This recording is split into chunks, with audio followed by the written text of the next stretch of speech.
معزز سامعین، آئیے حاتم تائی اور ایک غریب خاتون کا ایسا واقعہ سنتے ہیں جسے سن کر شاید آپ کی آنکھوں میں آنسو آ جائیں۔ معزز سامعین، حضرت سیدنا ملحان تائی رحمۃ اللہ تعالی علیہ سے منقول ہے، حاتم تائی کی زوجہ نوار سے کہا گیا، ہمیں حاتم تائی کے متعلق کچھ بتاؤ۔ اس نے کہا، حاتم تائی کا ہر کام عجیب تھا۔ ایک مرتبہ قحط سالی نے پورے ملک کو اپنی لپیٹ میں لے لیا۔ زمین نے بالکل سبزہ نہ اگایا، آسمان سے پورا سال بارش نہ ہوئی۔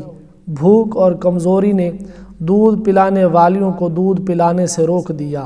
اونٹ سارا دن پانی کی تلاش میں پھرتے لیکن انہیں ایک قطرہ پانی نہ ملتا۔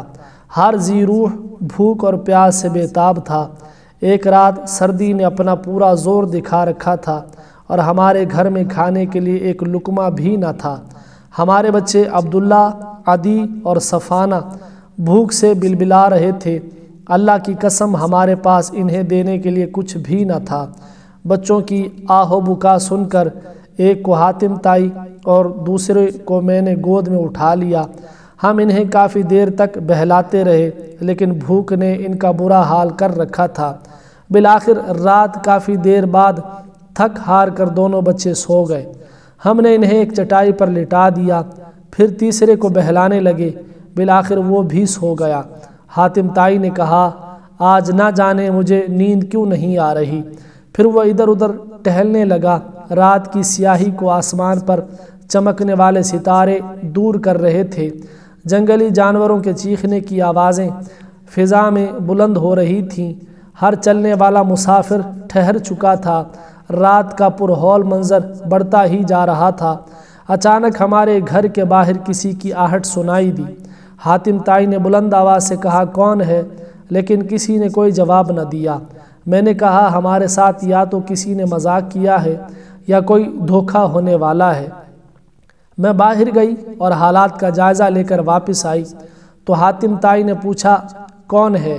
میں نے کہا، آپ کی فلاں پڑوسن ہے۔ اس کڑے وقت میں آپ کے علاوہ کوئی اور اسے نظر نہ آیا جس کے پاس جا کر پناہ لیتی۔ اپنے بھوکے بچوں کو آپ کے پاس لائی ہے۔ وہ بھوک سے اس طرح بلبلا رہے ہیں جیسے کسی جانور کے بچے چیختے ہیں۔ یہ سن کر حاتم تائی نے کہا، اسے جلدی سے میرے پاس لاؤ۔ میں نے کہا، ہمارے اپنے بچے بھوک سے مرے جا رہے ہیں، انہیں دینے کے لیے ہمارے پاس کچھ نہیں، تو پھر بیچاری پڑوسن اور اس کے بچوں کی ہم کیا مدد کریں گے؟ حاتم تائی نے کہا، خاموش رہو، اللہ تعالیٰ ضرور تمہارا اور ان سب کا پیٹ بھرے گا۔ جاؤ جلدی سے اس دکھیاری ماں کو اندر بلا لاؤ۔ میں اسے بلا لائی۔ اس غریب نے 2 بچے اپنی گود میں اٹھائے ہوئے تھے اور 4 بچے اس سے لپٹے اس کے پیچھے اس طرح آ رہے تھے جیسے مرغی کے بچے مرغی کے گرد جمع ہو کر چلتے ہیں۔ حاتم تائی نے انہیں کمرے میں بٹھایا اور گھوڑے کی طرف بڑھا۔ برچھی سے گھوڑا ذبح کر کے آگ جلائی گئی۔ جب شعلے بلند ہونے لگے تو چھری لے کر گھوڑے کی کھال اتاری۔ پھر اس عورت کی طرف چھری بڑھاتے ہوئے کہا، کھاؤ اور اپنے بچوں کو بھی کھلاؤ۔